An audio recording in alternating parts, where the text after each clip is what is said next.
What's up, guys? I'm Bash Prime. This is my submission video for both GDQx at TwitchCon 2019, as well as Calithon 2020.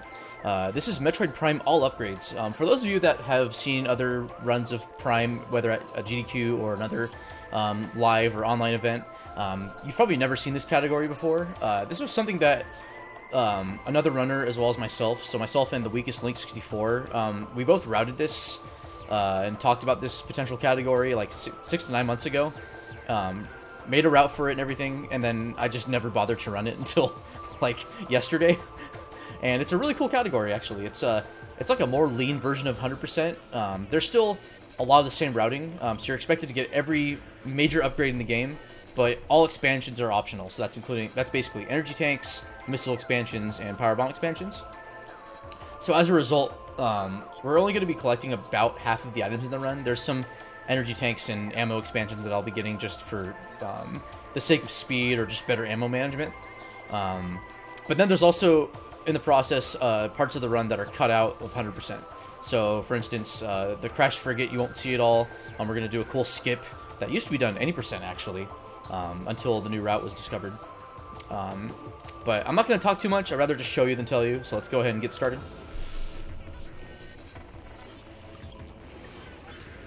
Meanwhile, I'm going to drink water terribly. I'm pretty sure I just did a bad job at drinking water. Stay hydrated, my dudes.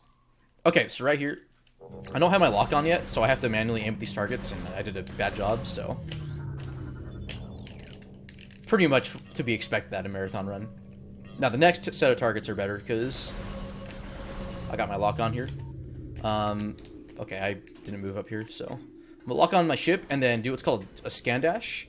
So there's a bunch of movement tech in this game, and scan dashing is like one of the main forms of advanced movement you'll see in the run. Essentially, there is a intended mechanic called strafe dashing, where it's like a side hop in any of the 3D Zelda games, and you can use it to jump sideways and avoid like enemy projectiles for any enemies that are shooting at you or trying to charge into you, like the plated beetle boss. If you release your lock on halfway through the strafe dash, you keep the speed up that comes from doing that dash when you release the lock on, and so you end up just moving a lot faster, and you can also just jump or travel really large distances in the air as a result. And that'll actually be augmented by the time we get the space jump boots, which allow you to jump twice. So like it gives you a mid-air jump.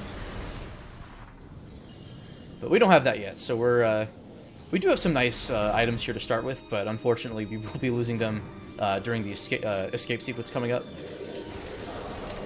I probably wouldn't be talking about this area too much, just because it's pretty much like the linear tutorial level. Although I will talk about this trick. So coming up here, I'm going to get up on this computer terminal, I'm going to bomb jump up here, or double bomb jump. And then from here, I'm going to abuse a mechanic where the game will reposition me because I was stuck in collision. That's called Cody Ledge. It was discovered by Cody737. I think I got the numbers right. I'm pretty sure I did. That'd be really embarrassing if I didn't. And it saves, I want to say, a few seconds over... it definitely saves a few seconds over taking the elevator and traveling around the room. I want to say it's like at least a 10-second time save.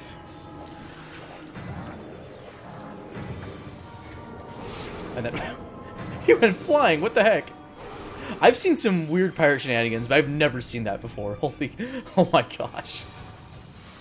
So coming up is the Parasite Queen. This room's loading still, so I'm just kind of... you have to do the scan puzzle and then go in the Morph Ball hologram. I'm serious, Lila. That's never happened before. Alright, don't blink. I'm going to quick kill this boss. And I'm not going to do a proper dash. Okay, so a couple of things. Parasite Queen has a hitbox on its mouth that you normally can't lock onto. You're supposed to scan it normally, and then you get the lock on. But the hitbox is always there, so I can just manually aim and shoot missiles at it instead. I also shot missiles at a much faster rate than normal. And the way that works is by pressing either A or just holding up on the C stick, you can cancel the... you can basically automatically close the missile launcher. Normally, you can only fire, I think, a missile every, like, second to second and a half. but I can skip that cooldown entirely and shoot up to 3 missiles at a time because there's a limit.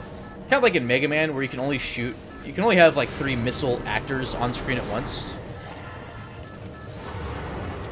For those of you that have watched maybe the most recent Metroid Prime speedrun that Justin DM did at GDQ 2019, he goes out of bounds in that room, and it's actually a pretty big time save. RTA, not so much in-game time, but it's still a significant time save. It's hard, and it's probably like one of the biggest reset heavy points in the game, so I personally don't do that out of bounds. I know how to do the wall crawl, but I'm not very fast at it, so my time save in terms of my own skill is a lot more, it's more minimal compared to a top runner like Justin. But that's fine, because there's some cool, well, I wouldn't say cool movement, but just, it's actually, you can actually get through the inbounds escape surprisingly fast. So I'm doing a bunny hop here to, from a dash to sort of keep my momentum as I'm hopping on the floor. Also, how's it going, French Lightning, John? Okay, that dash wasn't so good. That's okay. I think I got to the door early or something. Oh yes, wall crawl means out of bounds movement. It's a very classic term from the early days of Prime speedrunning, and it just sort of we never really like stopped calling it wall crawling. Part of it is that out of bounds movement in the Metroid Prime trilogy is very choreographed. You can't just sort of move anywhere or walk anywhere you want to. You have to jump on like seams of collision, usually like walls or ceilings. I still can't believe that space pirate, like, I mean, that vertical leap was insane. It was pretty crazy. So yeah, one of the bigger RTA time saves from the out of bounds is this cutscene. It's I'm losing no time in-game time though. For those of you that are not aware of Prime speedruns, these games are run for in-game time. They've always been run for in-game time, and the community has just kind of preferred sticking with in-game time for timing runs. Essentially, the timer always goes up when you're in direct control of Samus, but not during cutscenes or when the game is paused. And pausing the game also includes when you're getting like item acquisition pop-ups, like, you know, you got the Varia suit. Also, I lost my suit. Even though I took damage earlier, I got fully healed from the explosion, so there is an upside to losing your items, even though at this point, there's no real danger of dying, unless you want to willingly, like, walk into the fire at the top of this room. But yeah, look at that, we're already out of here, so Morph Ball movement's actually pretty crazy, in terms of, the early game, like how much faster it moves. I am trying to bunny hop to sort of move faster and not doing a good job of it, but there you have it. Yeah, marathon runs are certainly done for RTA. I'm going to showcase some of the in-game time saves just because in-game time runs aren't significantly different than like RTA runs in terms of like the in-game time loss. It's just you have several minutes of RTA time save available. Mainly from like a few cutscenes you can skip, but so I lost my item, so I don't have Morph Ball anymore. Item loss is different from Echoes, so Spaghetti comes from Echoes. When you lose your items in Echoes, you actually keep Morph Ball. You don't in this game. You have almost no items to begin with. Alright, coming up is the biggest sequence break. Well, most well-known sequence break in this game. I paused the game because I'm awesome. Gonna safety save. It's called Space Jump First. I did a scan dash right there from the ship to a ledge on my right. It's just low enough that I can dash to it without Space Jump and get it first. Huge, huge, huge, huge time save for the early game. Breaks it open entirely. It's awesome. Space Jump boots are they're still a relatively early game item, but getting them early, let alone as your first item, it's an enormous time save. There's a developer intended backtrack where you're expected to go all the way into Phendrana Drifts, which is a sort of early to mid game area, and then you're expected to come back after getting the boost ball item all the way back to your ship to get Space Jump boots. And so getting them now saves us from having to do the backtrack later. Also, I'm getting some really good copy pastas in chat, so I appreciate it. They probably saw all the Easter Island heads on my stream overlay. Alright, so this is Chozo Ruins. Pretty much the early game area. When you oven the my cold gosh. food, oven hot, eat the food! Alright, so right here, I'm gonna jump up this half pipe and just get a missile expansion early. So even though I didn't get the missile launcher item, the game doesn't care. As long as you have missiles in your inventory, you can fire missiles. Missile launcher is basically a missile expansion with a cutscene. That energy tank is technically out of the way, but for non-task runs, it's worth getting just because it saves on a lot of risk in the early game. There's an upcoming boss fight we're going to fight called Flagra, and it can do a lot of damage to us. So, I say us because this is an adventure, okay? We're all in this together. Yeah, thanks for attending my TED Talk. So I also jumped over a boss fight cutscene, and then I'm just rolling back in it. This cutscene is going to reposition me, and also angle me so I'm looking at these beetles.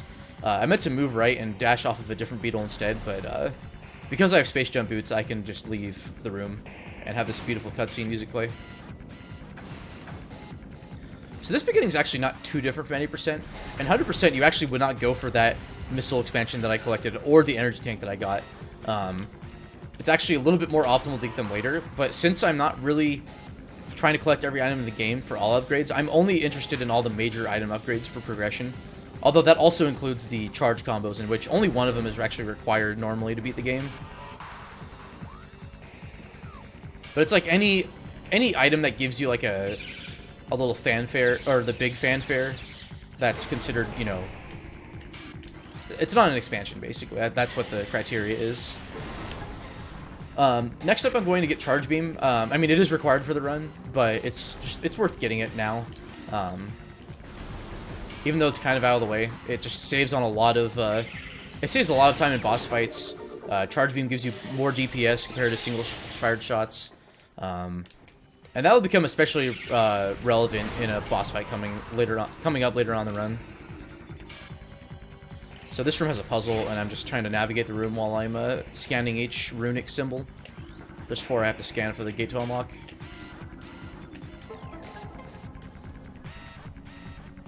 Oh, nice Nasite. Yeah, shouts to all like the randomizer and other prime runners in chat.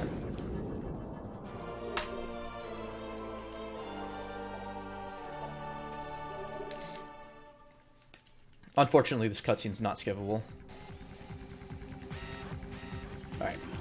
Let's scan dash for speed. Because I think this is a speed run. Alright, chat. Is speed run one word or is it 2 words? I kind of flop back and forth on whether it's 1 word or 2. Alright, so I'm going to climb this room quicker by just jumping on that set of pipes. Funny enough, or not funny enough, it's just Space Jump's awesome. It makes a lot of the platforming so much faster. You actually could beat the game without Space Jump. It's pretty difficult, but it's very, very satisfying for like low % runs. Alright, coming up is the Incinerator Drone boss to get the Morph Ball bombs. Very important for accessing a couple areas like Phazon drifts. Also very suboptimal movement, but oh well. Ooh, speed dash run. I didn't think about that one, Lilat. So this is the Incinerator Drone. The community likes to call it Zoid, named after David Zoid Kirsch, one of the senior like software engineers on both Metroid Prime and Metroid Prime 2. He was the sole designer of this boss, from what I understand, and we kind of jokingly give it a name because this boss is entirely like just RNG. It's entirely luck-based. It's an auto-scroller that can lose you time for reasons that are completely outside your control. Basically, the amount of time that the sort of red eye that is vulnerable to damage for it to come out, it's set on a timer that can vary from... basically, you can get up to 35 seconds of time loss in total. Like, the first phase, you can lose up to 5 seconds, and then phases 2 through 4, you can lose up to 10 seconds each. I haven't really been... Wow, that's really bad. I need to not play bad. So you can kind of tell what kind of pace Zoid you're getting based on the music. So if the music loops before you kill it, that's not really good. So right now I'm technically not getting a good Zoid, but well, that actually would have been a really good Zoid. It's just I got knocked off for some reason, and I just didn't handle it very well. Ooh, Zoid is Star Fox 64. Okay. All right, so I guess this boss is now called Star Fox 64. Going for an extremely important swag strat, where I have a 1 frame window to unmorph before the item acquisition text comes up. I did not get it, so this run's not valid anymore.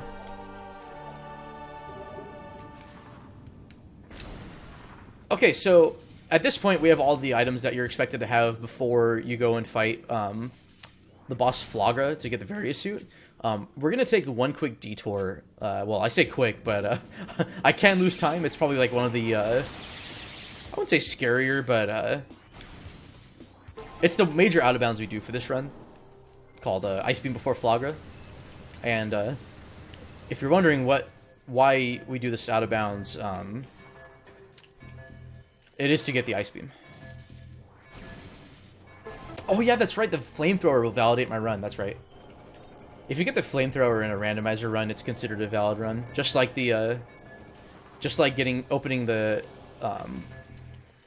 whatchamacallit, the Moldorm 2 chest, I think, in Ganon's Castle in Link to the Past. Also, that was I'm surprised I got bomb jumped there.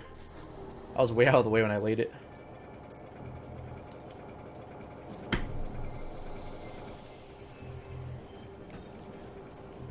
Okay, Lilat R is naming U.S. states for some reason. I'm not sure. I'm confused. Also, that puzzle I did, you don't have to do. It makes the run a lot more. I guess I'll explain it later. I'm gonna take a quick detour and safety save. Normally I don't take the save, but there is a really small chance I could soft lock if I'm not careful doing this during this out of bounds. So. I didn't have a safety save, or I didn't have a backup save already by the time I recorded this, so I'm just doing it now. If this run gets in, I would actually have a backup save, so I wouldn't have to safety save there for my first attempt. All right, so we're gonna jump up on this branch here, and then up on this like brick thing, and we can go out of bounds. I'm gonna play it a little quietly, or not quietly, I'm going to try to not talk too much, but all this movement you're seeing is choreographed. Like, I have to actually stand on collision so that I can land and have the game consider me standing on solid ground. So again, out of bounds is not free movement per se. Okay, I'm not sure why it's not letting me... Oh, that's why. I wasn't on the door. I have to manually, like, change what the game considers to be the active room. And that's pretty much required for out-of-bounds movement. Where am I? Okay, this is not good. Did I just get repositioned? I did. Okay, that's not awful.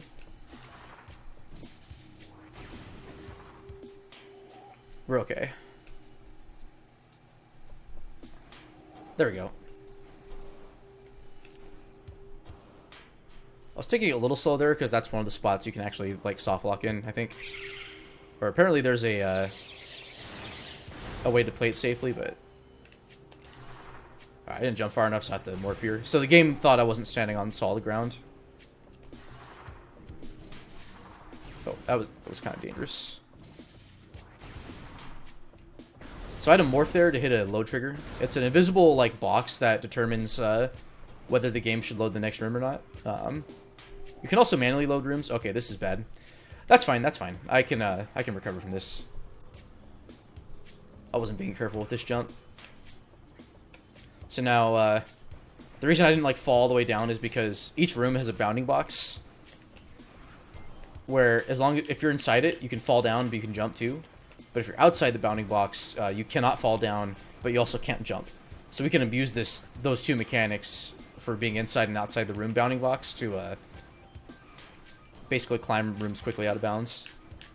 So briefly, I'll go in this room for 3 frames, and then you basically have a 3-frame window where you can input a jump, and so I can basically jump in open air. So then again, I need to hit a load trigger here. And then hit another load trigger right here. Okay, I don't hear the parasites anymore, so that means the room got unloaded. So the GameCube has a very limited amount of RAM it can work with, so the Metroid Prime can only have, like, a few rooms loaded at a time in order to,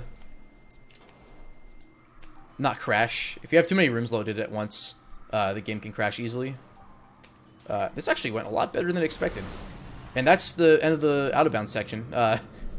Basically, you're normally required to have either, well, you need to have Spider Ball, which we can skip in bounds, but you're also expected to have either Wave Beam or Ice Beam. And I have neither, so I have to do the out-of-bounds instead. And that's Ice Beam right there. Before, yeah. I actually lost a lot less time there than I thought. My 2 PB runs fell down and I lost a bit of time.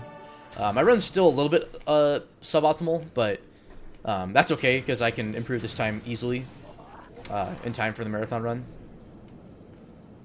And that's good too because that's like the scariest part of the run technically, but I've practiced the absolute like heck out of this out of bounds. So, all right, so I need to. I have to fight the Chozo ghost. There's no avoiding it, unfortunately. I need to activate these bomb slots later because there is an item I need to come back for later in the run.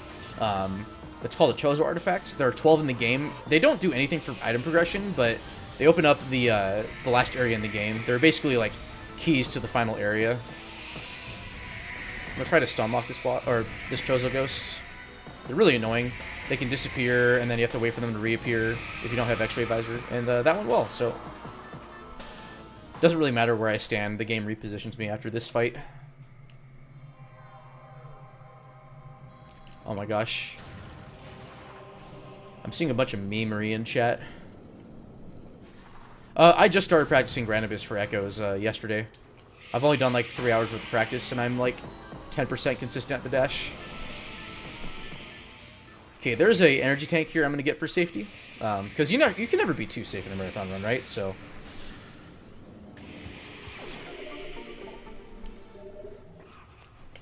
I got this like in my first ever run, but then I realized I had more than enough E-tanks to basically complete PB attempts without much of an issue, so even for a marathon run, it's probably worth skipping it, but it's right there. It's not too out of the way for a GDQ run, so. Or I guess a Calithon run too, sorry. I'm being way too exclusive here. I'm terrible. Also, these Shriek Bats are terrible and they just block my way.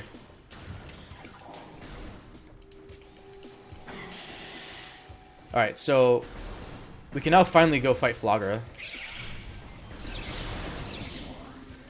Fun fact, used to actually do Ice Beam before Flagra in the previous world record route for any percent. There was a route change a couple of years ago that Remy and Hazel found, where it turned out that you actually don't even need to do the wall crawl. Although the out of bounds, like doing the Ice Beam before Flagra out of bounds that I did a few minutes ago, it actually does save time in any percent, but for a different reason. But it's done after Flagra's dead, so people jokingly call it Ice Beam before Flagra, after Flagra. Very, very, rolls off the tongue. No, very easy to memorize. IBBFAF. No, all joking aside, it's one of the out of bounds I actually don't do for my own any percent runs. I only do one out of bounds movement for any percent, and that's Wave Sun. You won't see that in this run just because it's actually slower for both 100% and all upgrades. It's a pretty cool wall crawl though. I recommend watching any percent run for it. This is Flagra, a very, very, very fast boss in game time, right? Because it's mostly cutscene. I swear it's mostly cutscene. I think aside from explaining how the Flagra fight goes, we could probably fit in like a donation or two. Because there's 4 rounds of this that happen. Yes, Lila Art, it's your bathroom. Shoutouts to Calithon 2018.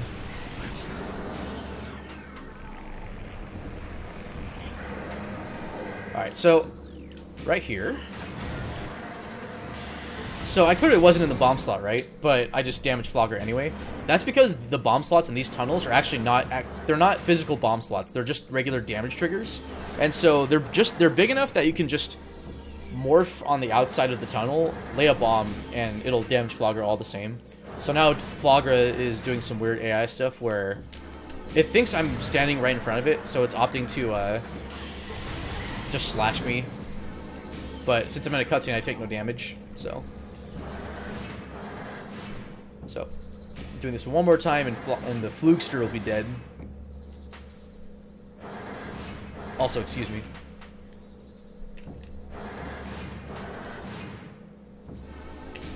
So I moved to the left there to bait out Flogger to dive left and not get in my way, and I totally screwed that up. That's awesome. This fight can actually be scary if you don't manipulate Flogger to move, or if you miss one of the dashes. Flogger slashes do quite a bit of damage early on this run, or for it being early game, and you have no iframes when you take damage from Flogger, so it's very easy for you to lose a lot of health to Flogger, be it just colliding with it or...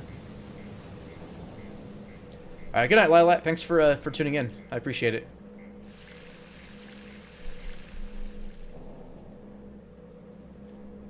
So again, very, very fast in-game time fight, but RTA is just horrendous.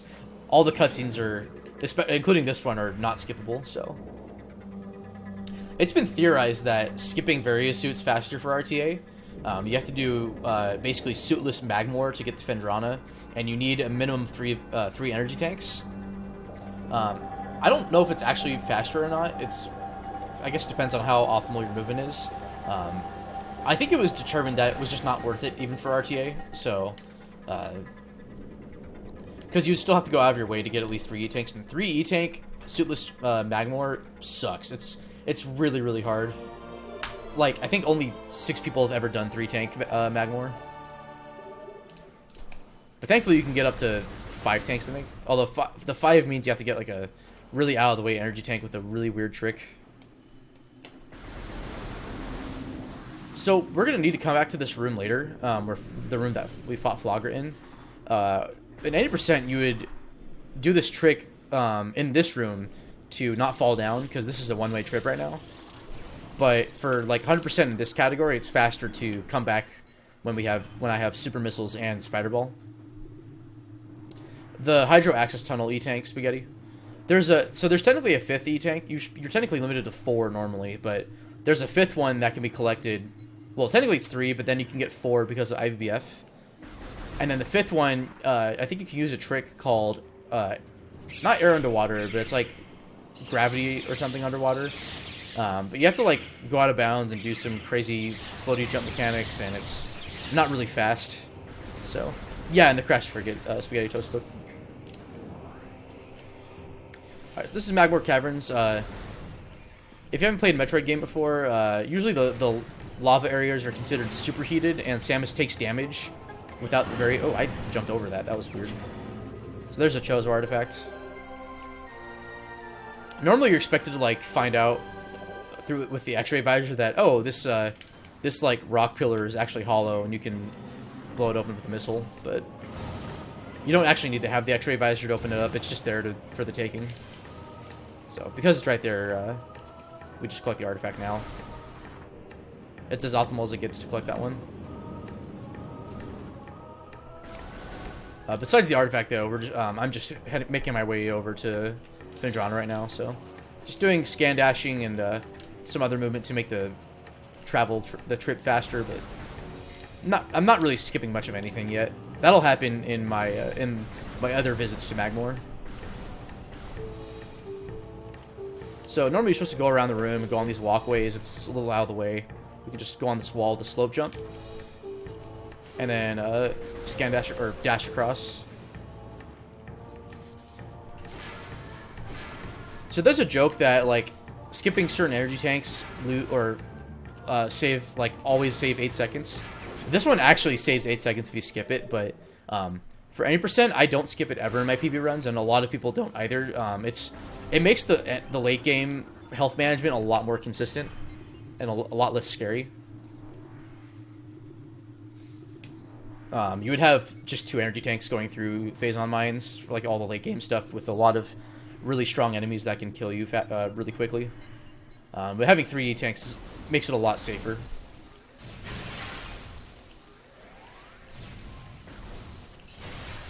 Alright, so at this point, alright, I'm gonna let this cutscene play out. Sorry, I always have, like, explanations queued up, but then stuff kind of gets in the way. There's a lot of cool tech to talk about in this game, but I wait out that cutscene there because it repositions Samus forward. That way I can just, it saves a little bit of time in-game time. It's not really an RTA optimization. It's the cool joke of losing a bunch of RTA to save, like, a tiny bit of in-game time, but hey, it is time save, though. Because we have space jump boots, we can get wave beam right now.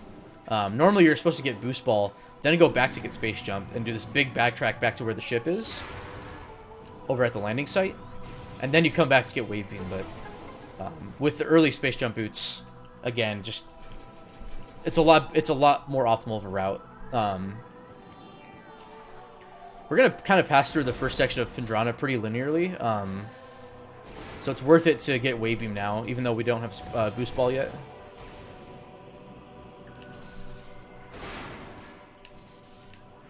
Alright, I'm gonna get trapped by this box here, but that's fine.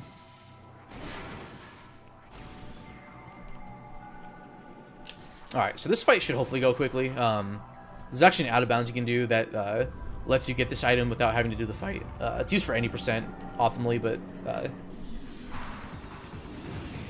we don't have boost ball yet, and we're not gonna do the infinite speed glitch to get this item and the artifact of sun. For 100% and for this category, it's slower.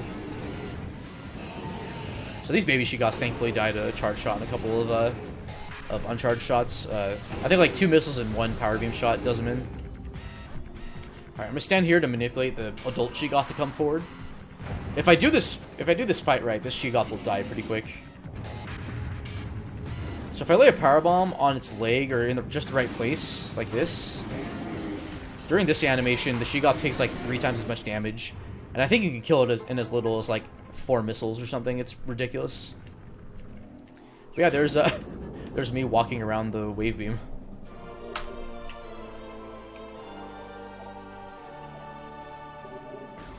So having wave beam here is really nice, or having ice beam here is really nice because up next we're gonna go get boost ball, and then we can just dive right into the Space Pirate Labs.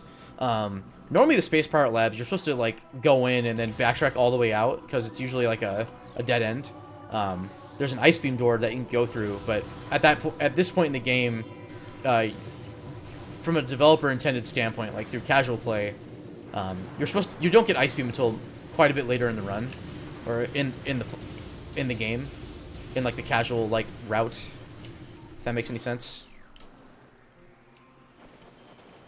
There's a way you can dash over to this floating platform here, which is where I'm going for, but I haven't learned it, so I know the any percent one, but not this one, not like the 100% one.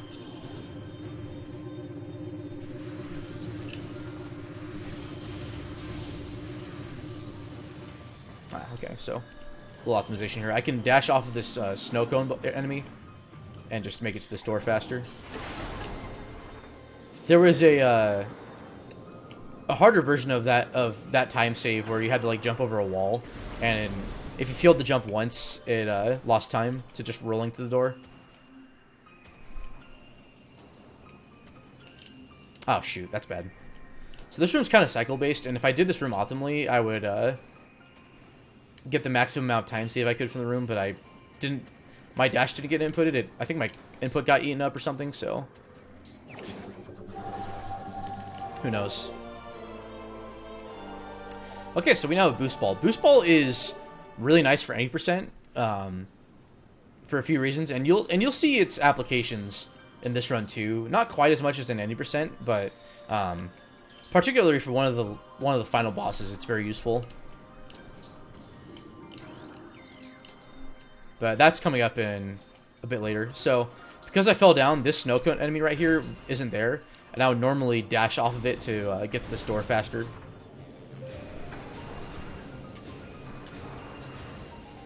Yeah, scan dashing in Prime is broken for sure, Spaghetti. It's still pretty broken in Echoes, but they Retro definitely patched it so you don't go as fast, but it doesn't matter because for one of the biggest skips in the game, it's very useful. Alright, so I'm jumping off of this Sheegoth here. It's really dumb. There's also a slope jump you can do. So I don't know if I explained slope jumping. If you jump off of any sort of embankment or slope, if you jump as you move up the slope, and I can actually show you one right here. So there's technically a slope right here. You just gain more height as opposed to just jumping off the ground normally. It's really weird, really dumb, but it's great. It's actually a really, really cool trick, because we'll be abusing it later on. Well, in 80% it would be abused, not quite so much for all upgrades, to get a Chozo artifact without having gravity suit. If you slope jump underwater without gravity suit, instead of gaining like a little bit more height, you gain a ton of height. It's ridiculous. I think you get I think it's like between like twice to 3 times the normal height of your jump. Oh, is it? I didn't realize that. Alright, so having Ice Beam here is really nice. These pirates die quick. I can also just shoot them with 2 missiles, and I think it's technically faster, but I can save a little bit more on ammunition. Let's see if I get missiles here. Okay, I did. That's good. And 100% you'd collect all 250 missiles, and all upgrades we're going to have around 50, I think. And we're going to get, like, I think 10 to 15 of them towards the end of the run. So, ammo management, I mean, it's not too important right now. It is important for, like, 2 sections of the game. Really, it's more power bomb ammo management than anything else. Oh, I was going to try to scan dash over to the store faster. Yeah, Cuff GP, this is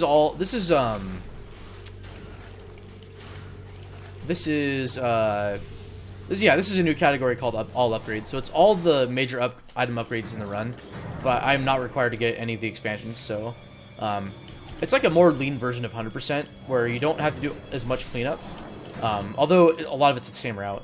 So I just scan dash to skip boost ball, even though we have it, and then I can do a slope jump to get up to this ramp or this pipe, and I just jump up here and collect supers.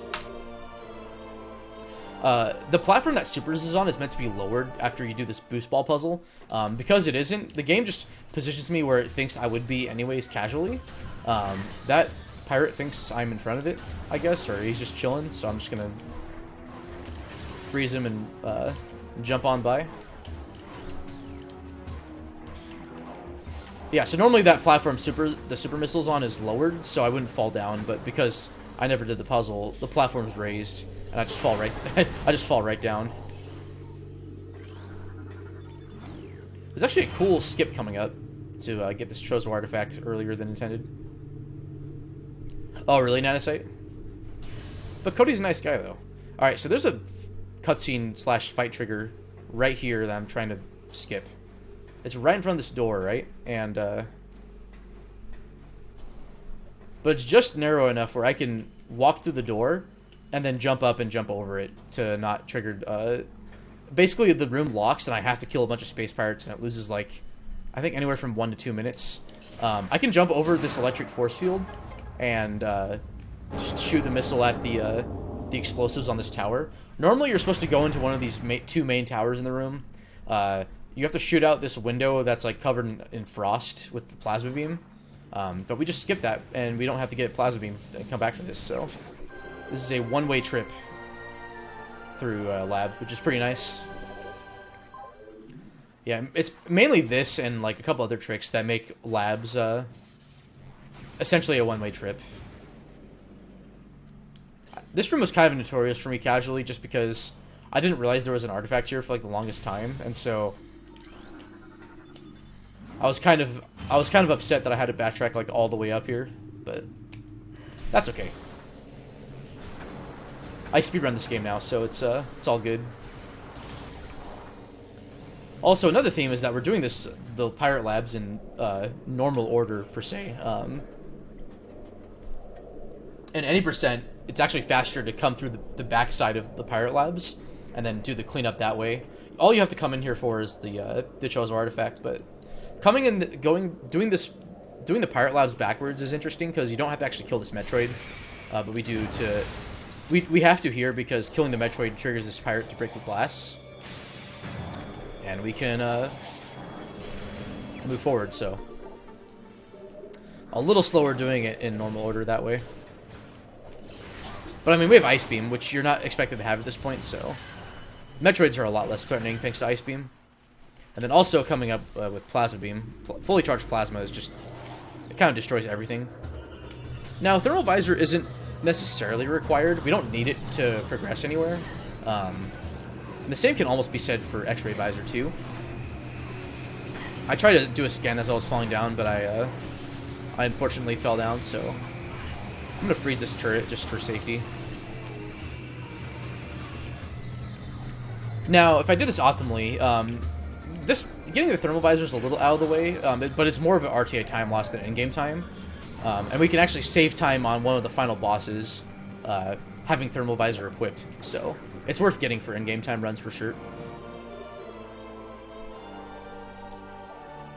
Oh yeah, I forgot to call that pirate Edward, unfortunately. Yeah, the pirate that breaks the glass in the room that I was just in before this one is Edward. And when you go through the room backwards, you have to go in fast enough, but not too fast, or else the Edward just won't want to break the glass ever. It's a weird thing with his AI. Like, it's hard to explain. I'm not sure if anyone's actually like figured out why it works the way it does. But if you don't, I think if you go in the room too fast or too slow,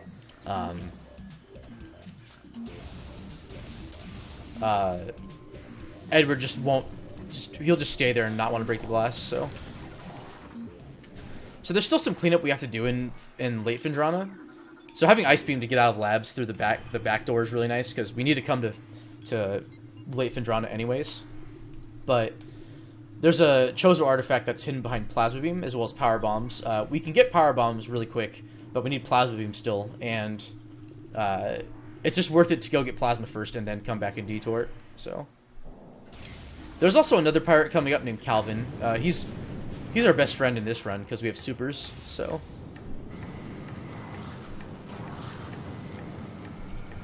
like one of the time saves is there's an energy tank here that requires this. I'd say like kind of lengthy puzzle. It's actually not that. I don't think it's that slow for in-game time, but it's just another RTA time save, not having to do that puzzle. Alright, so even though we don't have Spider Ball or Grapple Beam, we could just make it over to these spinners, and you actually don't even need to use Boost Ball for these either. There's a way you can do this room without like almost any like Morph Ball item besides bombs.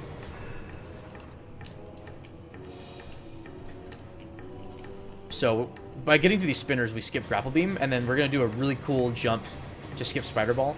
This is the faster version. Well, here, I'll explain it once I actually get there. Right about now. So we have to use these spinners as these rotating platforms, and use the spinner to be able to climb up this room. And then now we open up the rest of the room, and there's this really cool Spider Ball, I wouldn't say puzzle, but section, right? And we're just going to skip all that with a with a kind of precise, but not really, because there's a really good setup for it. Slope jump / R jump. R jumps basically are like L jumps. I never really explained them, but essentially you can travel faster in the air, and by extension jump farther than normal. Than even with what's called an L jump, which also does the same thing, except with L jumps, you always have control over Samus, whereas the R jumps, once you hold the R button down while you're in the air, your trajectory kind of just gets locked, and you kind of have to pray that you angled your jump correctly, which it's not too hard to make sure your jumps are going in the right direction. So but yeah, this one detour is just worth it to make the rest of this Phendrana section more optimal in terms of routing. Also, we need to fight Thardus, and Plasma Beam comes very much in handy for Thardus.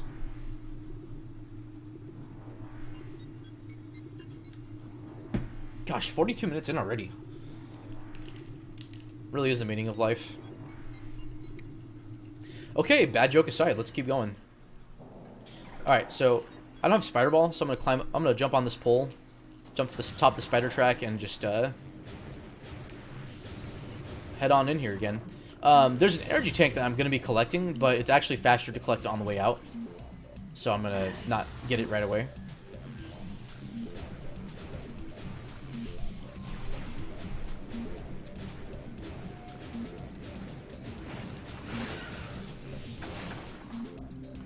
All right, so we need a detour over here for a that I don't know why I R-dashed that. That was weird. I did a trick I wasn't supposed to do, and oh, hold on, this Hunter Metroid's getting in my getting on my case here. I screwed up the dash. Normally you could just dash straight to the door and not fall down, but I fell down. Yay! Oh, that happens if you obstruct the camera when trying to unmorph. It's called an instant unmorph. It's actually really important for any percent for one section, but we don't have to do it because we're actually getting spider-balled this run. We don't have grapple, but that's fine because we can just jump on this branch and climb the room.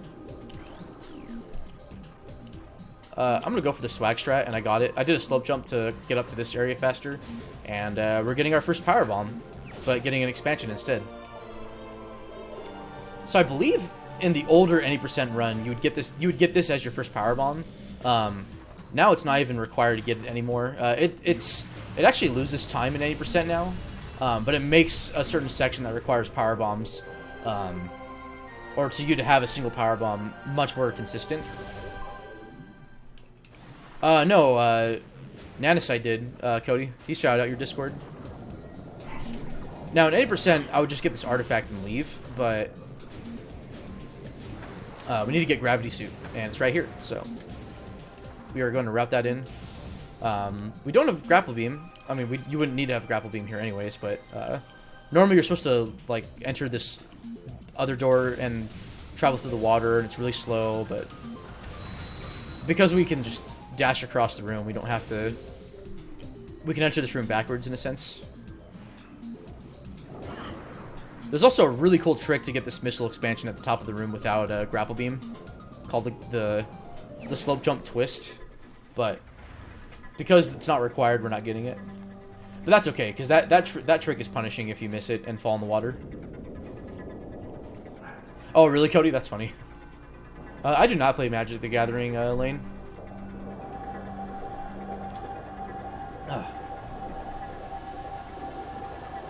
Spaghetti, what was your question again about they work because you reach the top speed? Are you talking about R jumps or I'm not sure. Also, this time it was pretty good.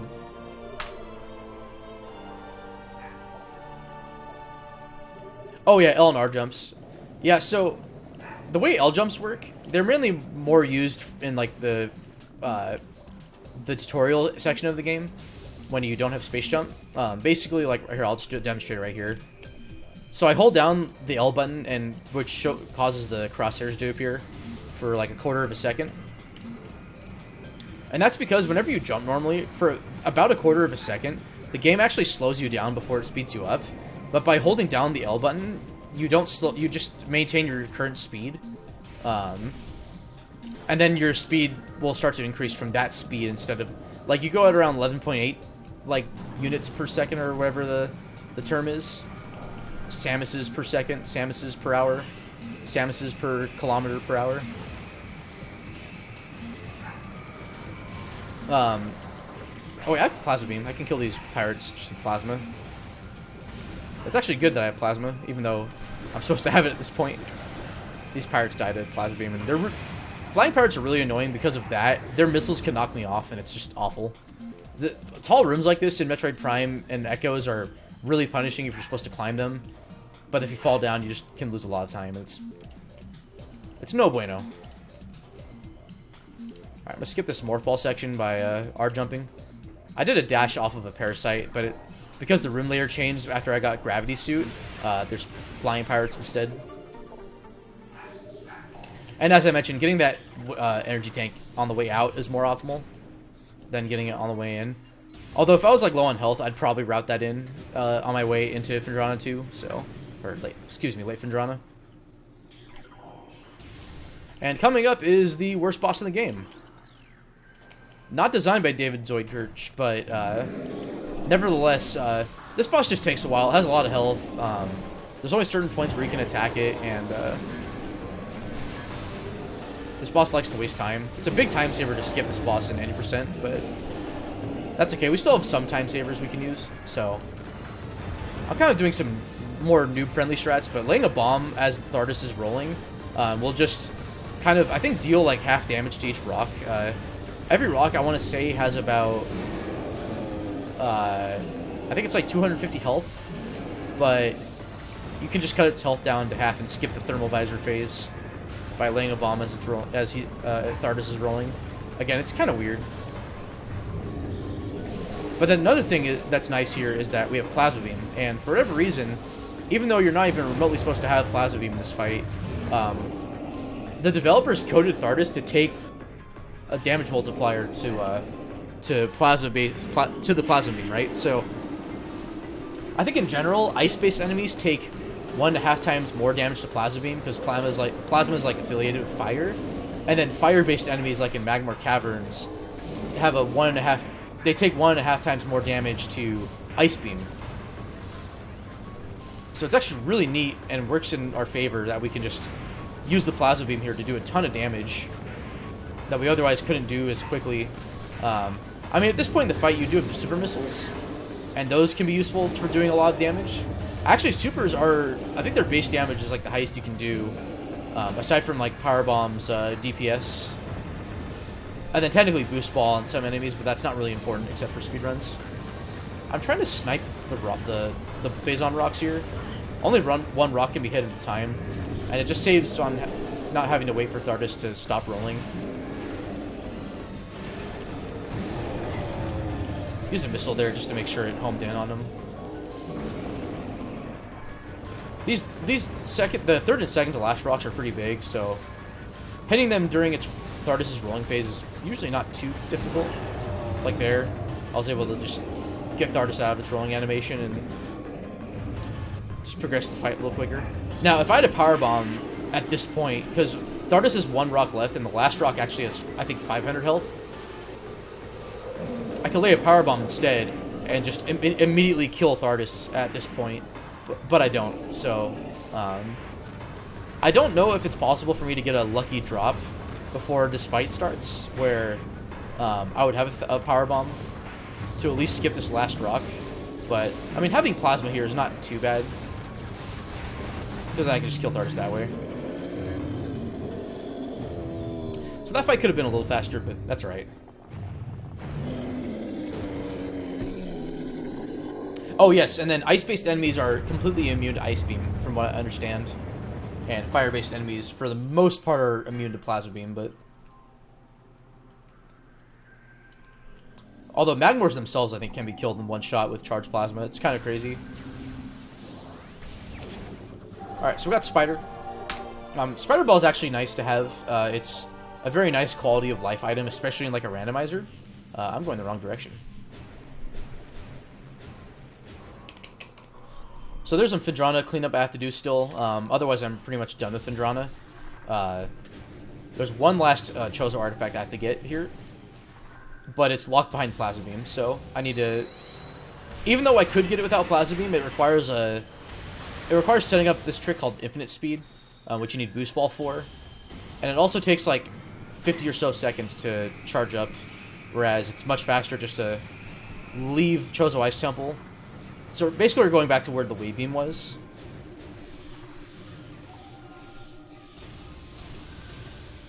Also, there's a free, or not really free, but I have no power bombs, and I absolutely need one coming up really soon. So I'm just gonna get one now. I could try relying on a drop, but I just for not even for safety. It's right there. It's on the way. So also, we didn't come back here after getting Boost Ball because we went straight into labs. You're supposed to get Boost Ball and then come right back out here, and you get this cool cutscene that's also unskippable, featuring this gigantic model of Ridley for some reason.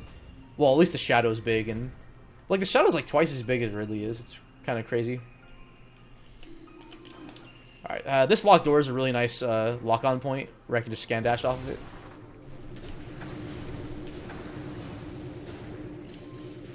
Oh my gosh, I forgot about that clip. I thought I soft locked on Thardus because Thardus like partially like embedded itself in a wall when I was fighting it in randomizer.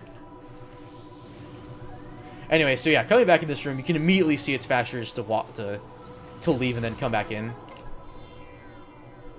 It's much faster than spending a minute getting this item. with the infinite speed technique. And that's it for Phendrana cleanup. And 100% you would spend a bit more time in early Phendrana getting some items. Despite early Phendrana being an early game location, most of the expansions are actually locked behind like quite a bit of progression. One missile expansion, for instance, is locked behind both Spider Ball and Supers.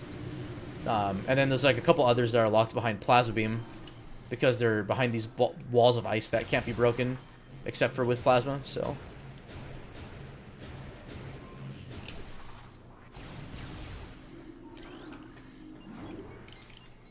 So now we're making our way back to Chozo. We're collecting a couple of required items in Magmor, basically finishing up Magmor cleanup here. One is a Power Bomb expansion that we don't need, but I think getting it is technically faster in terms of routing. I'm not sure. Plus, we get another Power Bomb. It's a good safety to have, so... Oh, actually, no, because there's a Chozo artifact. That's the real reason why we're going there. Alright, so there's a room coming up. It'll make sense in like a couple seconds here. Skipping the boost ball spinner here by just dashing across. Okay, so yeah, so we need to get this Chozo artifact. I'm actually going to lay this power bomb. I think optimally you want to lay it and then get the artifact. So again, there's 12 of these, and we're slowly making our way to getting these artifacts. But I think going down and getting this Power Bomb expansion is faster than going back out the way we came in, I think. And we get another Power Bomb out of it, so it's... I'd say it's worth the trade-off. And then we need to lay this Power Bomb right here. Because right below us is the Ice Spreader, which is the... essentially, like, you get missiles, beams, and then you get these charge combos, which use... Basically, they're a charge weapon that's has an affinity with your beam weapon. So there's one for... So basically, super missiles are the charge combo for the power beam. Ice Spreader is like the ice beam's charge combo. The wave beam, which we're going to be getting pretty soon, is called... Or the charge combo for wave beam is called a Wave Buster. Appropriately named because it's basically like, you know, the Ghostbusters gun. It has that same like effect. It's pretty cool. And then the Plasma Beam is the Flamethrower, which is definitely the best item in the game. So we're all done with Phendrana. We're all done with Magmor. We'll pretty much be done with Chozo after this. And then once we're done with Chozo, we can go ahead and route in the end of the late game. That's nice. Oh, I didn't have enough momentum, though, to basically boost in underneath the bridge and go out. That's a really nice, like, swag, like, kind of time save. I almost never get it, but I almost never even get enough of the right angle just to boost into the missile without having to, like, slow down and get my bearings. I can just jump up and skip having to climb, like, walk up the side of the room. Right there.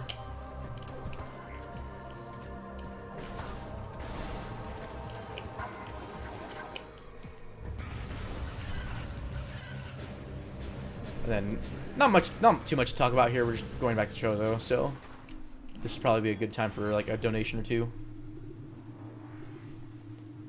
I know there's like a lot of this run that I've talked about. I probably wouldn't talk this much at like a GDQ or Calithon, even during the Phendrana part. I don't know, there's just, again, lots of cool tech to talk about, but I can definitely go on tangents doing that, so... I've kind of made it my goal, like, during an actual marathon run to not do that, but... This is my stream, this is my submission video. Okay, so we actually have Boost Ball and Spider Ball, but... We're just gonna scan dash across, and, almost made that, but that's fine, we have a... We're not gonna lose too much time here. You can actually just jump straight up to this wave beam door without even needing Spider Ball or Boost Ball. As long as you have space jump boots, it's pretty broken. And then here in the Tower of Light, we have two items we absolutely need to get. One of them is a Chozo artifact, and then the other one is the wave beam charge combo, the Wave Buster. It's what I talked about like a minute or two ago. Normally, you're supposed to like shoot these pillars with missiles. and you need a minimum of 36 missiles, which means you need 8 missile expansions. But we can just skip all that and scan dash on the edges of the room. Funny enough, the collision's all standable on the sides. There's a lot of standable terrain there's a lot of terrain in this game that you can actually stand on that doesn't look like you can stand on it. And even in later versions of this game that patched out a couple of jumps, even on like the Wii version, there's a lot of standable terrain that you can exploit. It's pretty great.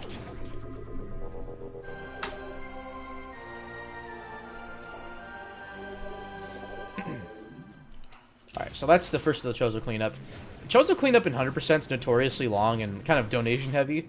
The pacing kind of slows to a crawl here. It's not nearly as bad in all upgrades. I personally think it's more of like a chill part of the run, just because there's not an immediate sense of danger. I mean, you could still probably lose runs by falling down enough times, but there's still enough of like enough movement tech to provide a challenge. Also, my splits are back in the red, so my chat's saying, basically doing this great copy pasta to get me out of the red. Thanks, chat. I appreciate it. You guys are awesome. You are all amazing. And so supportive. Oh, I'm going the wrong way. I'm thinking of any percent. Whoops. That was actually a calculated spot where I could fit in another donation. So this run's actually going pretty good. We're supposed to go this way. Because we haven't got missile launcher yet. And missile launcher is actually required for the run. So even though it's basically a glorified missile expansion, it is the first missile-like item. Oh my gosh, chat, you guys are awesome. Too funny.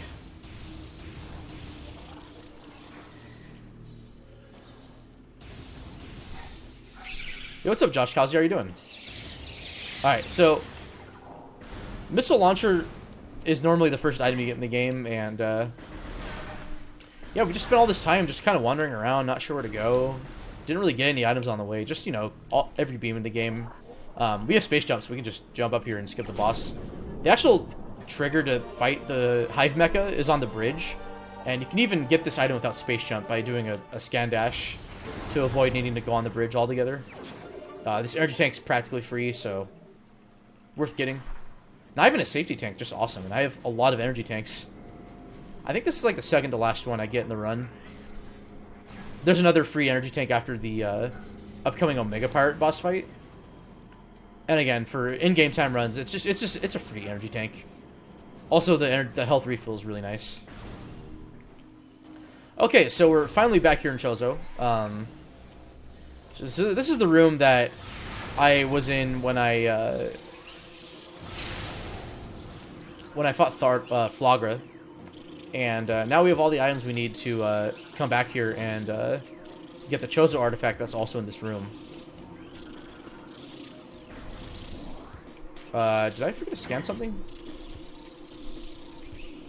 Oh, you know what? I think I forgot to... Yeah, I didn't... Oh, I didn't hit that. What the heck?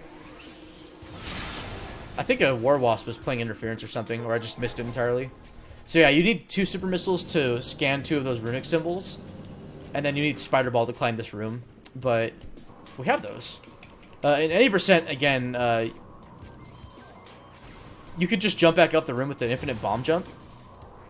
It is a one-time trick, but it saves a huge amount of time in 80% because you don't have to get super missiles and fight Thardus and get Spider Ball. There's such enormous detours that it's basically it's a run killer in 80% if you miss the trick. Thankfully, the trick itself is pretty easy.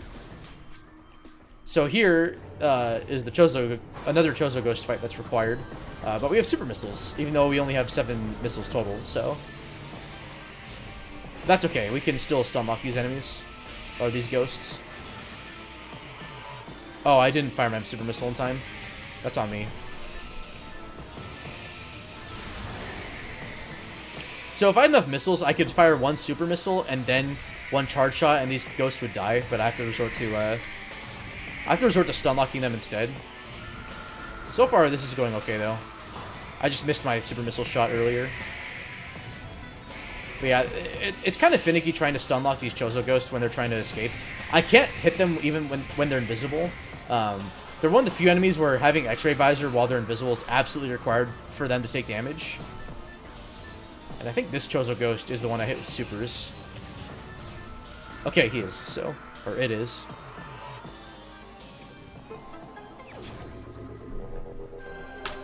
Yeah, and 100% this fight's a lot more consistent because the Chozo ghosts die, like, so quick. Also, nice powerbomb drop. Oh, I'm actually going the wrong way. I would go this way and then go to Magmor for the first time at 80%, but we need to actually go back to what's called the room called the Arboretum. The tree room. Oh, you know what? I made a mistake. So I need to... I overlapped the cutscene when I wasn't supposed to, and it would have made the vines disappear. And I don't think they actually disappear. It's fine. It's not a huge detour. I'm just going to lose probably about a minute if these vines don't disappear at all. Okay, they're still there, so I have to go around. Okay, something I need to know for this category. That's okay. It's a happy little mistake. We have... This run would still be well under estimate, so... And now I know what not to do. In 80%, it's faster to overlap the cutscenes that way, but you kind of need that cutscene to play out for those vines to disappear. Because I need to go directly back to the room. But I have to go a couple rooms around instead, so... So that's on me. Yeah, we're Bob Rossing this run now. It's great.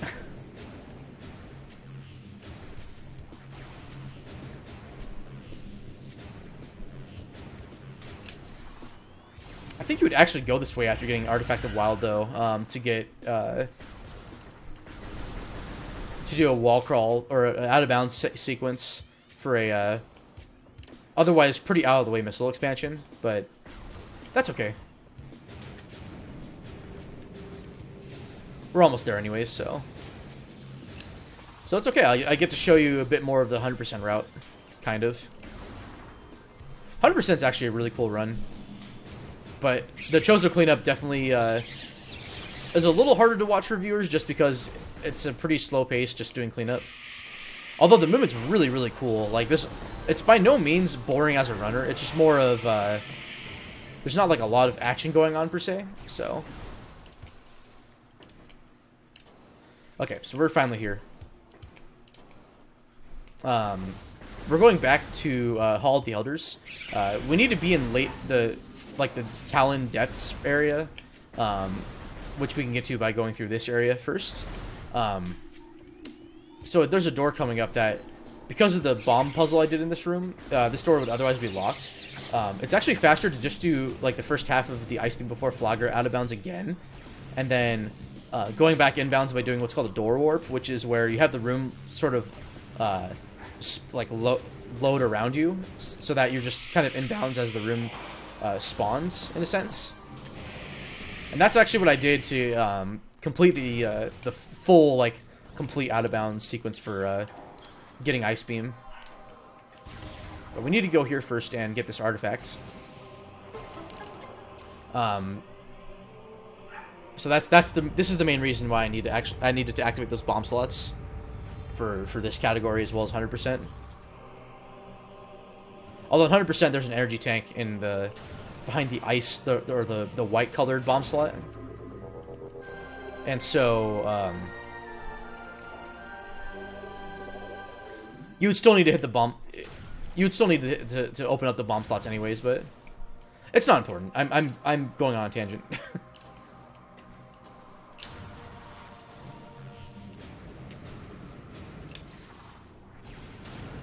This is kind of weird. I'm starting to like get used to Samus in Gravity Suit during like a non-randomizer speedrun. I'm trying to scan dash here just to save time, but the collision here is kind of finicky, and I don't have this like kind of down to muscle memory enough, so I just kind of run into walls, but that's okay. We are okay.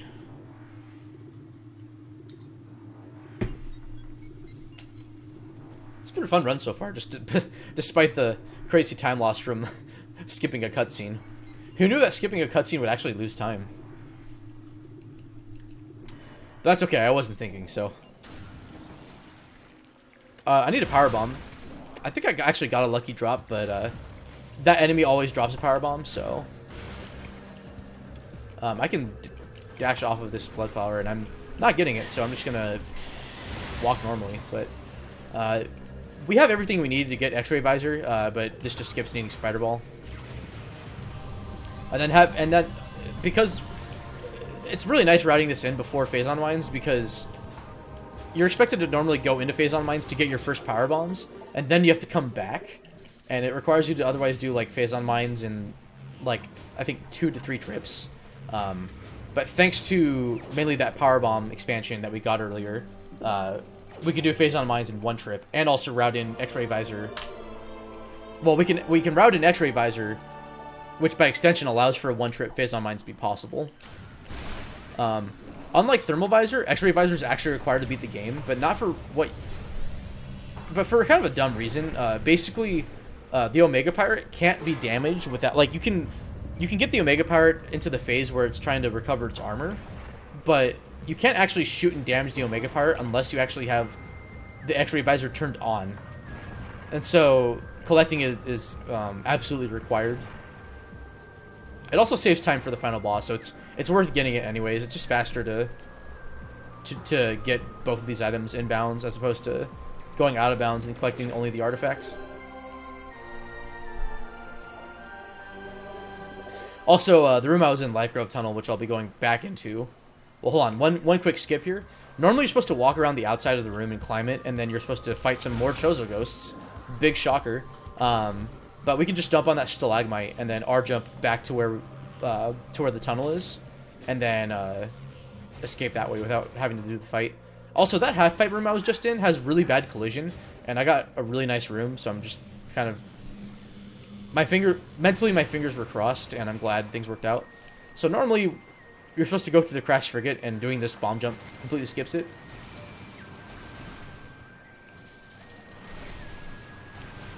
And I got a second try, which means I'm amazing, so... I don't think I'll have this good luck in a marathon run, but I'm pretty consistent at it. I can usually get it within like 10 tries, which 10 tries doesn't take too much time in a marathon setting, so... But yeah, right, that bomb jump right there just completely skips needing to go through the crashed frigate. Crashed frigate's a pretty big detour. It's a bunch of rooms you have to otherwise go through. It's a really cool section. It's very serene music. The atmosphere is really cool. But it's faster to just skip it. So we do. And that used to be a required trick for any percent. It's pretty notorious for being a kind of a precise bomb jump, but I don't usually have as much trouble with it anymore. Although not having to do it any percent is pretty nice. I'm gonna scan these terminals to unlock this force field. I'm not actually gonna go in through that ice door at the bottom of the room yet. I'm actually not even gonna go in that direction, but I'm gonna come out of that door going backwards, actually, like going the opposite way, going into this room. And unfortunately, that force field has collision on both sides of it, so I can't just leave it active and then just walk through it like I could for maybe some other collision in the run. I'm also going this way for some reason because of, well, not some reason, because of my randomizer muscle memory.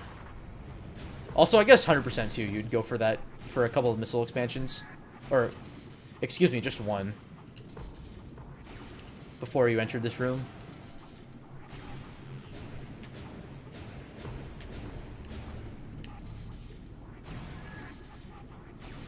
Also, funny enough, it looks like there's water in here. There actually isn't. You can go through this room with normal physics with Various suit, or just without having gravity suit.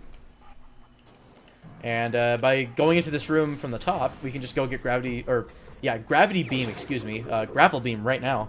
Grapple beam is like almost completely useless. In randomizer, it's nice for just to not have to do a couple of harder tricks, but they're all done in 100%. So. Grapple is it's just a side effect of the requirement to get grapple beam for both 100% and this category. Yeah, from now on that item's called the gravity beam. It's great. I'm gonna drink some gravity water. out of my gravity flask, hydro flask. Oh, that's better. My my throat was starting to get a little sore there from all this talking. I'm gonna get this missile expansion for safety. Probably not that much faster to skip it. There is a bit of missile management coming up that's useful. Not a huge time loss if I don't have enough missiles for 2 particular enemies coming up, but...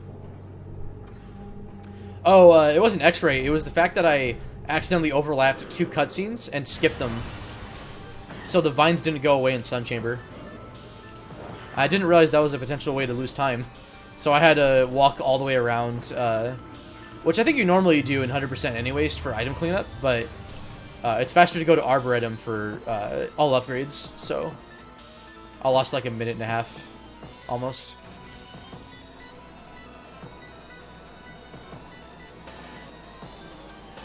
I had to go through like Vault and go back to Main Plaza, basically, Cody. He was just asking like why I had a bunch of time loss on X-Ray. I just, no, I went to X-Ray, I did it all optimally, and then I just stood in front of X-Ray for like a full minute. Alright, so elite pirates are like the strongest space pirates in the game, and they're also like really easy. Their AI basically starts with turn and look for Samus until she's in front of you. But as long as I stay to the side of the pirate, it'll never activate its AI, which can lose a bunch of time. Also, this drone is actually invisible. It's pretty easy to cheese if you have Wavebuster, but it's kind of notorious for being a annoying fight without X-ray, well, without Wavebuster. And you're not supposed to have X-ray visor at this point, but it's visible with X-ray visor, so I can just kill it with plasma beam. All right, I'm about to try a trick called Maze Skip. It's one of the most recent tricks found for this game. Okay, I failed it. I'll try like another. I'll give it like another try or two.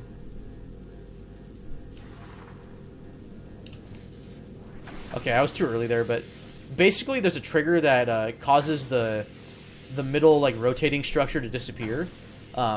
It actually disappears. It's not just like the game making it invisible. So if you bomb jump as you hit the trigger, you don't go in the maze, but you hit the trigger as if you went into the maze. And mazes are completely random. There's 300 possible maze patterns you can get, ranging from 15 to 55 squares. And getting maze skip just skips all that RNG. It's pretty great. But I'm not very good at the skip, so. Although my first PB run of this category, I was able to skip it. So.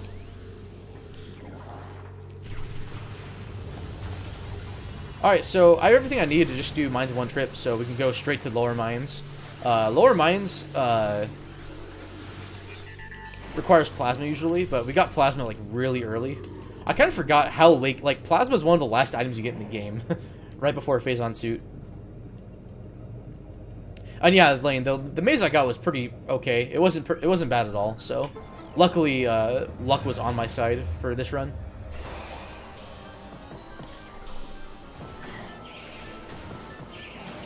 Oh shoot. Okay, so I need to freeze this Metroid. There's invisible platforms you can jump on, and I can see them with X-ray visor, but I can just dash across the whole Phazon pit instead. And normally in any percent, with optimal strats, you wouldn't have Spider Ball here. So you'd have to do a clever slope jump and try not to fall down. And also, I'm getting completely destroyed here. And I can't even get out of here. Okay, that's fine. I have more than enough power bombs, so nothing really too big to worry about. Just Metroid's being annoying. But yeah, by having Spider Ball, I can just go through that Metroid Quarantine A room really quick. It's not even that bad in 80% with practice. I usually don't have too much trouble with that room anymore. I used to have a lot of trouble with it just because I refused to practice it and I was very stubborn.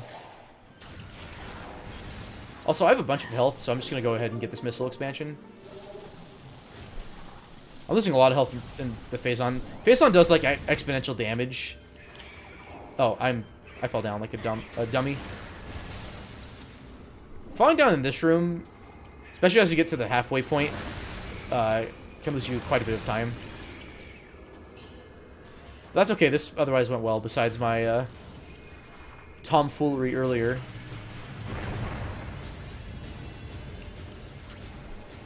Yeah, those Metroids did have families to feed. Essentially, families to be fed to them. Alright, and then I can climb this. I can use Boost Ball to sort of pass by the Phazon pits. It's kind of finicky, though. I'm not very consistent at it, but... Alright, this room coming up is pretty technical. I want to get to the other side fast enough with Boost Ball before the pirates start shooting at me. And then scan dash across. And that dash is not super lenient, but I don't really have too much trouble with it these days, so... Okay, I kind of wish I had more missiles.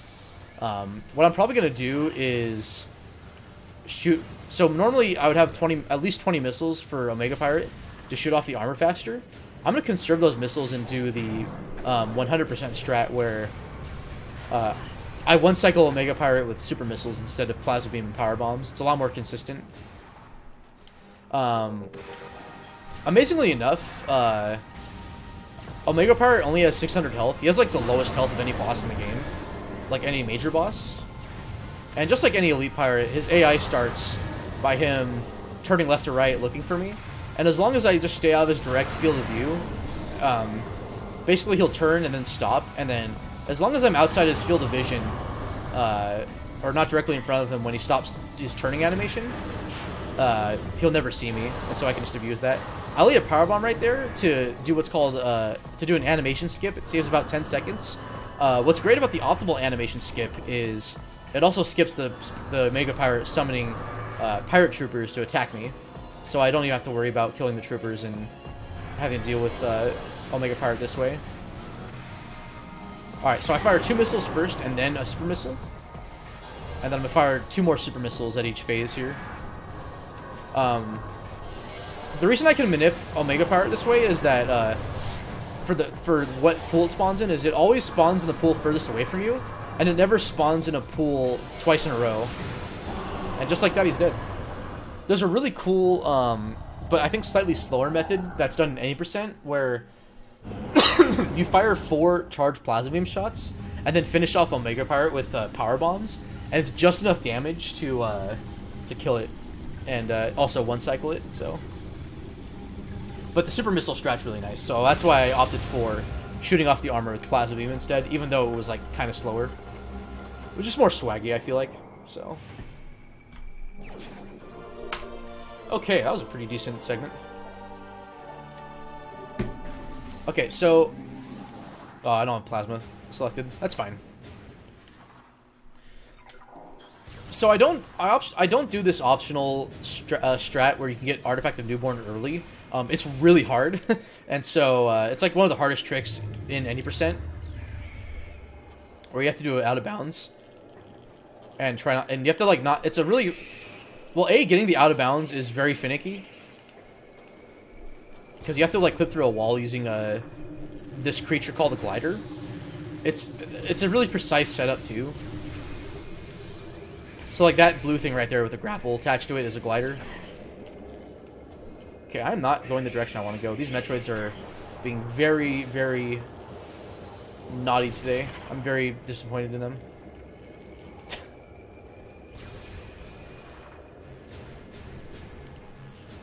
I sometimes like get nervous in that room just because even though there's no real danger, it's just more of like losing time and having to slow down, morph, and get the Metroids off of you.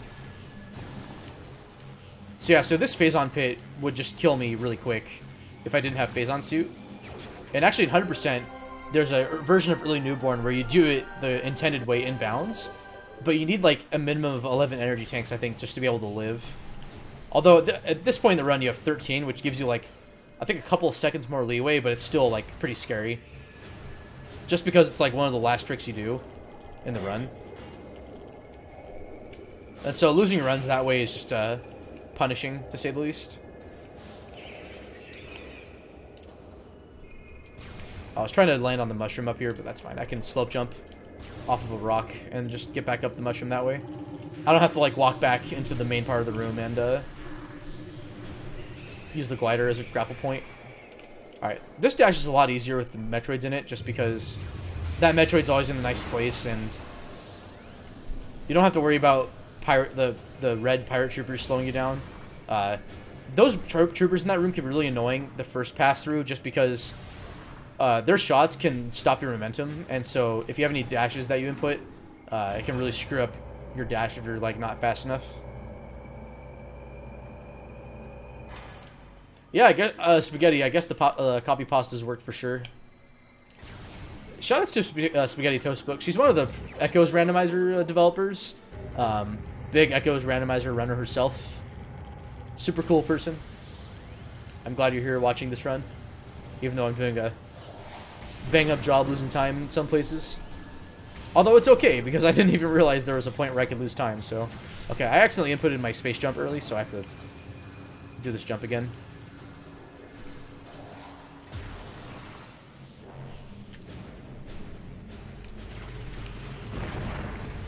Alright, so I need to go to Upper Mines for a Chozo artifact, otherwise, well, I have to go to Upper Mines for 2 items. One for a Chozo artifact, and one for a very, very special item that chat's going to be really excited to see soon. So I just skipped that Elite Pirate fight again. Even though he broke out of his glass container, he kind of patched it all up, said sorry, paid for all the damage. So it's all good in my book. I actually should have gotten some missiles there, but that's fine. That's not a big deal. So there's a mini-boss coming up called the Phazon Elite, and even though I had every means to get up to the Phazon Elite and fight it, because I have Power Bombs, I have Spider Ball, Boost Ball, the layer that actually allows the fight to work doesn't... also, that room I just went in is kind of hard in 90% because you don't have Spider Ball and you have to climb it. Same with this room, except it's not as bad. They're called the Spiderless Shafts. Actually, I'll explain the reasoning why I have to come here later in just a bit. Coming up is the best enemy in the game, Calvin. He's a yellow pirate trooper, or a power pirate trooper, because he's like he's affiliated with like the power beam. Normally, you have to deal with him being annoying in 80%. Calvin can like drop down to the bottom of the room and really ruin your day. Also, that room had I basically just boosted through a rock wall and got stuck in the terrain and just boosted and built up my speed until I could just click through. And that allows me to get into this room from the other side, or backwards in a sense.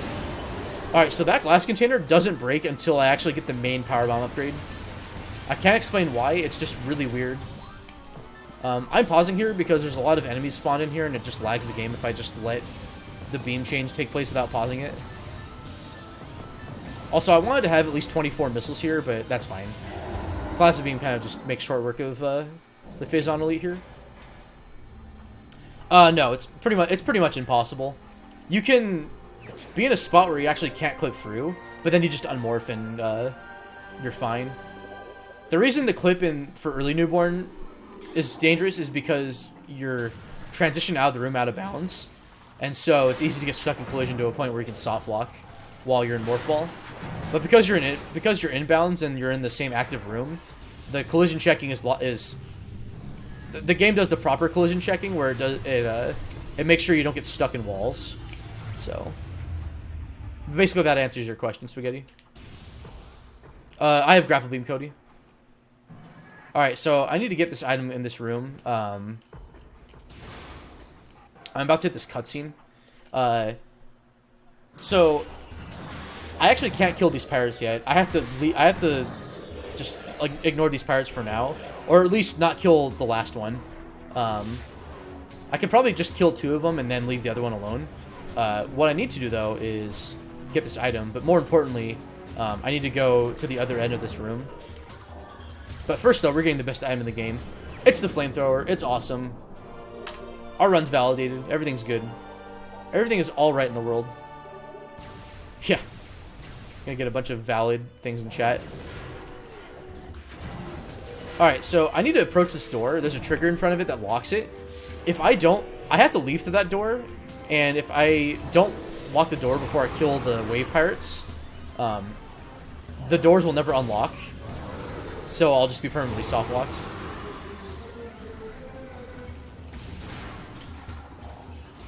Also, I think there's a point where Oh, you know what? I don't think I killed all the Shadow Pirates.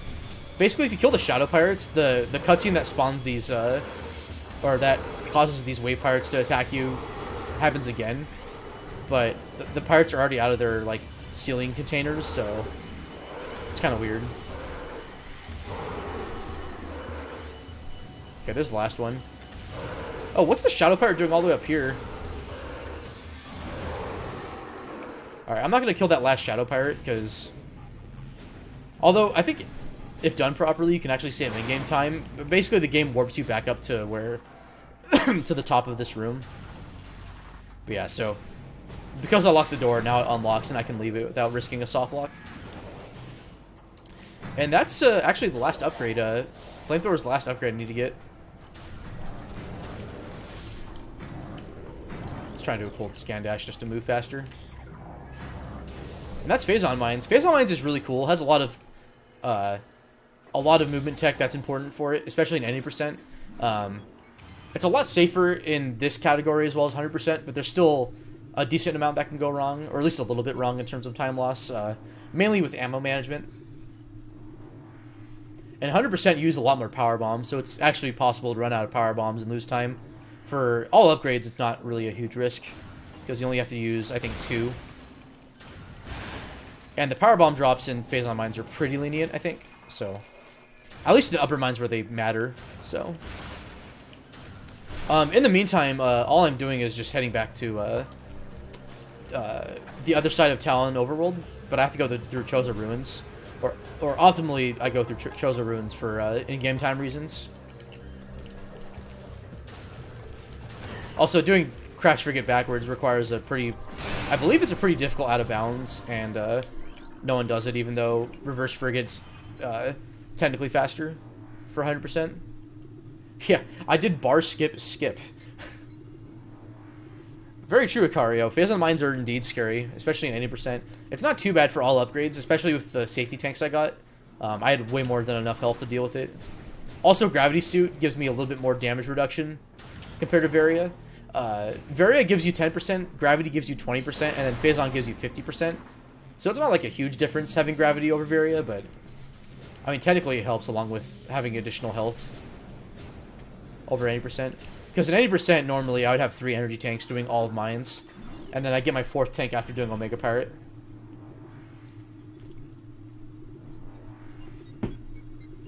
I don't think it is adjusted. Well, because if I do Reverse Frigate, I don't go back through the front usually, so... I just go back out the way I came. Alright, so... this is kind of the most direct way back to the ship, and by extension, the actual gateway that the Chozo artifacts are required for is in the room. Is in a room that's like right next to where your ship is, so it's pretty convenient because we get a free refill of all of our health and ammunition from the ship. All save stations except for the ship refill health only, whereas the ship refills both health and all your ammunition, so all your missiles and all your power bombs. So again, I just obstructed the camera there when I unmorphed, and that just skips the second long morph animation, or unmorph animation, excuse me. So even though this wastes a bit of RTA, it's worth doing it just to have all your ammo for the final bosses, mainly for Ridley. All right.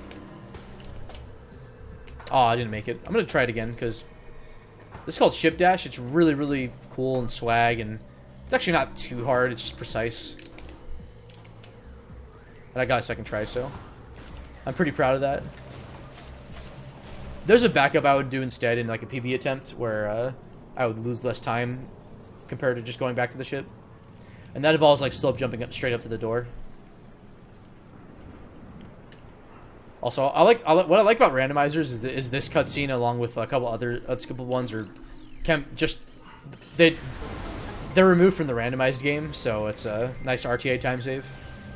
Nothing huge, but it kind of adds up when you play a lot of randomizer seeds over time.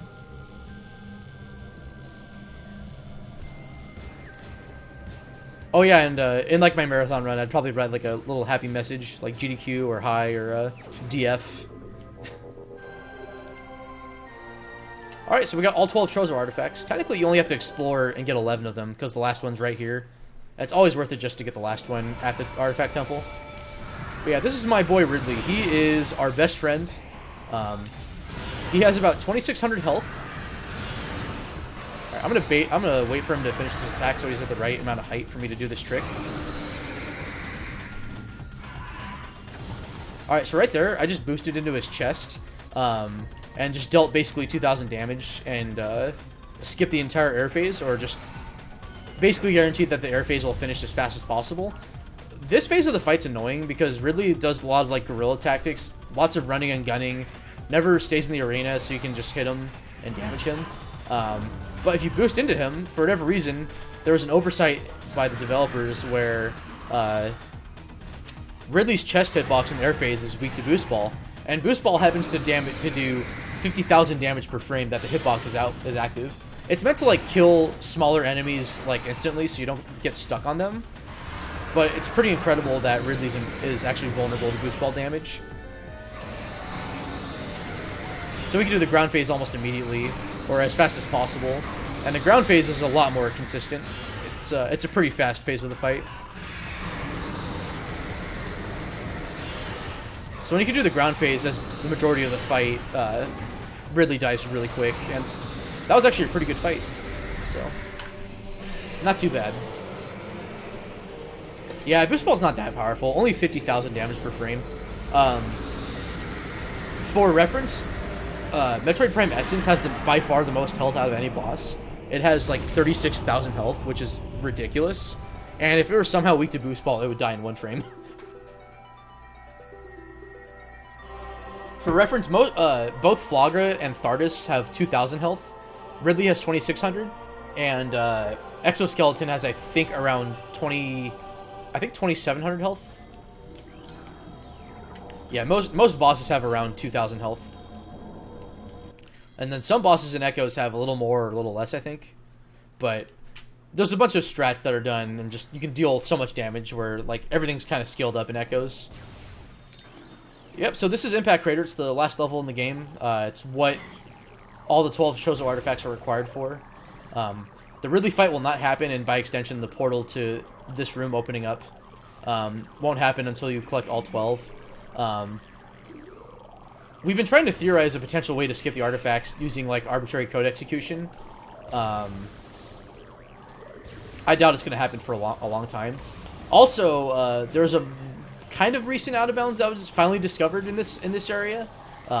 Impact Crater used to not have any out of bounds points at all, but one was finally discovered by current speedrunning lord GD Vertigo, who completely went into this game just with the intent of trying to find new ways to like break the game open. Really not as much speedrunning it, but more like do glitch hunting and stuff. But he's since gone on to get like a 57 and 80%, and has a 54, no, I'm sorry, he has a 56 and 80% now, and has a 54 segmented time, which is insane.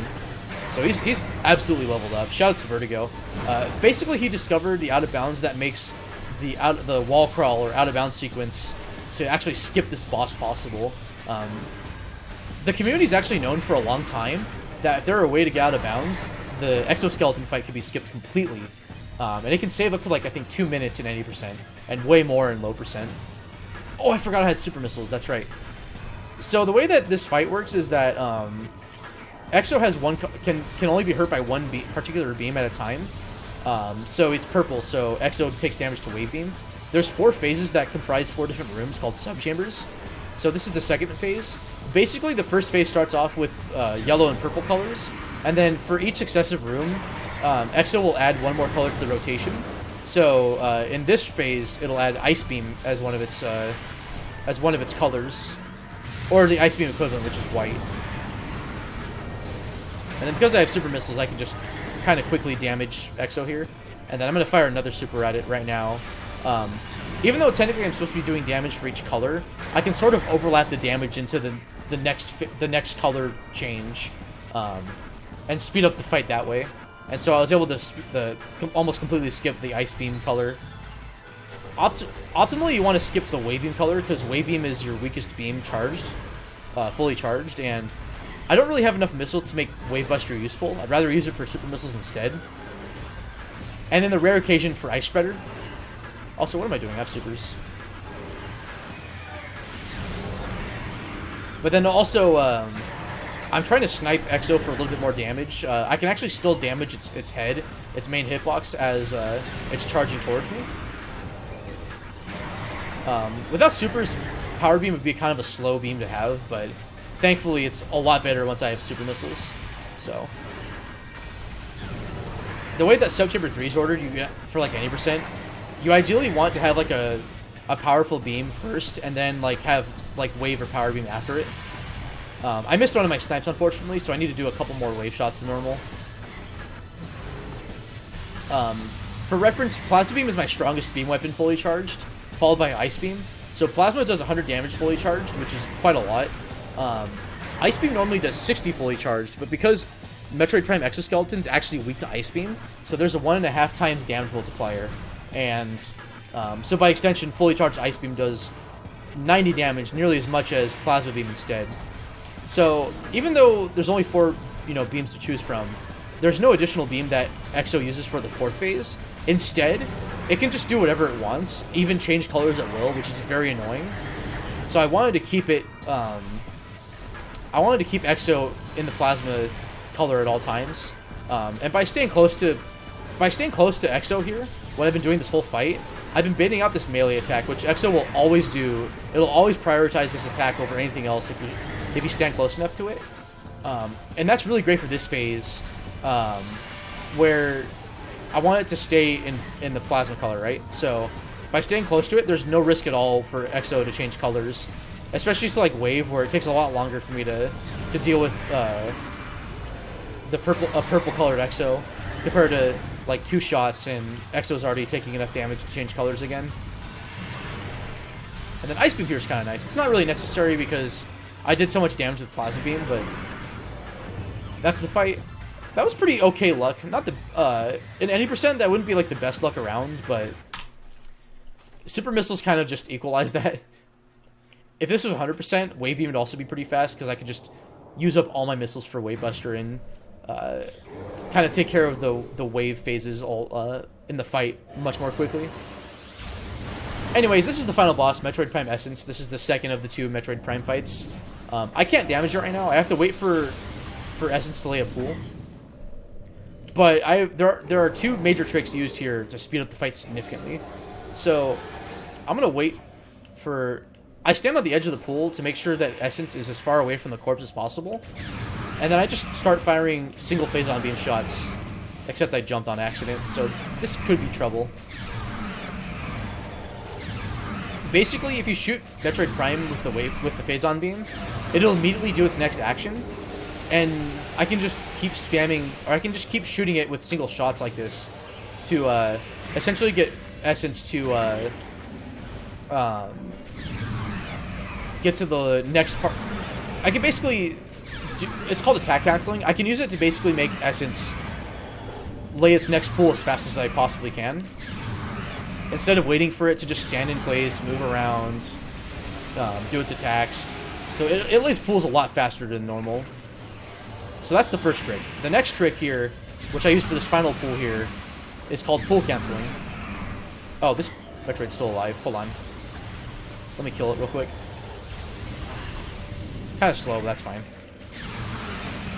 So by standing in and out of the pool like this, I can actually fire off shots of the Phazon beam without draining the Phazon pool of its ammunition.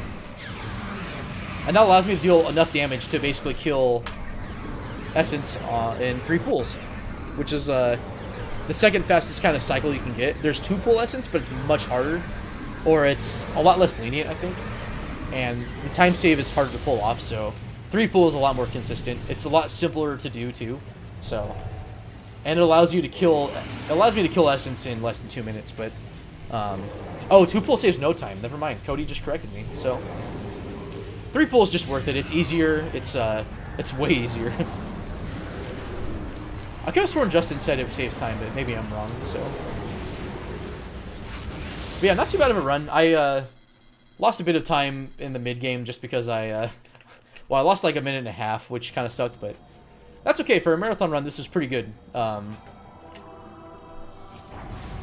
too much went wrong, actually. Like, that was definitely, like, one of the faster Ice Beam Before Flog or wall crawls I've done. I still fell down, kind of, but I recovered quickly enough, so GG's for sure. I'm going to do a couple quick shoutouts. If you enjoy the speedrun and want to pick it up, I highly recommend going to the Metroid Prime speedrunning Discord. You can go there either through the speedrun.com page, or I recommend just going to discord.metroidprime.run. I'll be linking these, I think, in the YouTube VOD, too, in the description. Also, because we run for in-game time, I'm going to skip the credits here and see what our in-game timer is. We also have a randomizer for both Prime and Echoes. You can go there by going to randomizer.metroidprime.run. I can also just link a link to the randomizer Discord. A lot of really cool people there. Doing speedruns like this can also help with your randomizer routing too. It's definitely helped for my routing for sure, and just general execution. But it's an awesome community.